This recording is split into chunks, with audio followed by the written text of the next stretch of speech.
Narito ang ibang balitang tinutukan ng 24 Oras Weekend.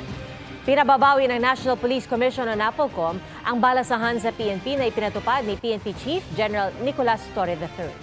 Sa resolusyong inilabas ng NAPOLCOM noong August 14, iniutos nitong ibalik si Lieutenant General Jose Melencio Naltates bilang Deputy Chief for Administration.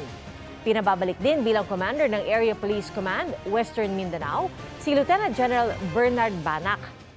Binaliktad niya ng utos ni Torre kamakailan na pagpalitin ng posisyon sina Banac at Naltates.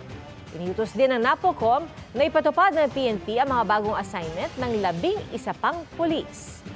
Sinusubukan pa namin kunin ang panig ni Torre kaugnay nito. Huwag nang magpasaway. Panawagan po ito ng Department of Transportation sa mga motorista kasunod ng mga insidenteng nagresulta sa sunod-sunod na pag-utos nila ng suspensyon ng lisensya ng mga driver na may paglabag o iligal na paandar. Nakatutok si Chino Gaston. Motorcycle rider na tumayo sa kanyang mismong motor at kumasa pa sa isang dance challenge habang nasa gitna ng kalsada. Ayan o, babalik ka manibela. Balik. Batang nagkokontrol ng manibela habang nakakandong sa driver. Oil tanker na umararo ng 4 na sasakyan sa Maynila matapos mawalan umano ng preno. SUV na sumalpok sa eskwelahan sa Caloocan kung saan 7 ang sugatan, kabilang ang 6 na estudyante. Ayon sa pulisya, aksidenteng naapakan ng driver ang silinyador pero kwento ng driver, nagloko aniya ang sasakyan.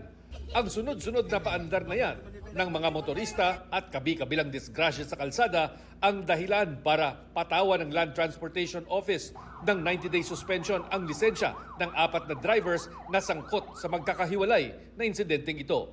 Kaya paalala ng pamahalaan, Paulit-ulit naman kaming lahat ni Pangulo na sumunod na lang tayo, huwag na tayong pasaway.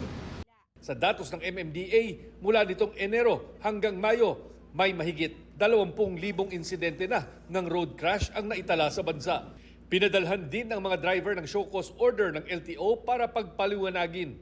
Lalo't bukod sa kanilang lisensya ay posible rin silang maharap sa reklamo. Kasi ang problema sa pagiging pasaway, kung may maaksidente, may madidisgrasya, baka hindi kang mawalan sila ng lisensya, baka may kulong pang kasama yon.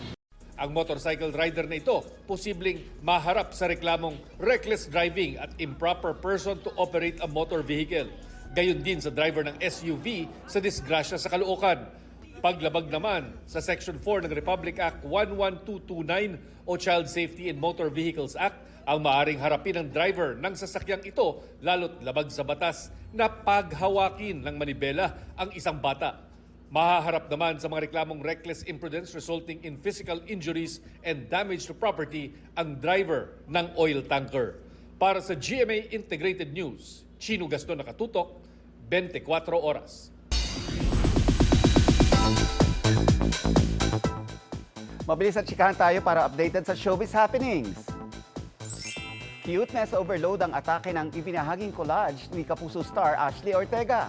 Kita ang sweet snaps niya sa 50th birthday celebration ni Carmina Villaruel na mami ng kanyang boyfriend na si Mavi Legazpi. Pinahanga naman ni Glyza De Castro ang fans sa isinare niyang behind-the-scenes clip habang ginagawa ang isang amazing stunt para sa episode ng Encantadia Chronicles Sangre na ipinalabas noong Biyernes. First time daw niyang ginawa ang backflip na naka-harness kaya nahilo raw siya.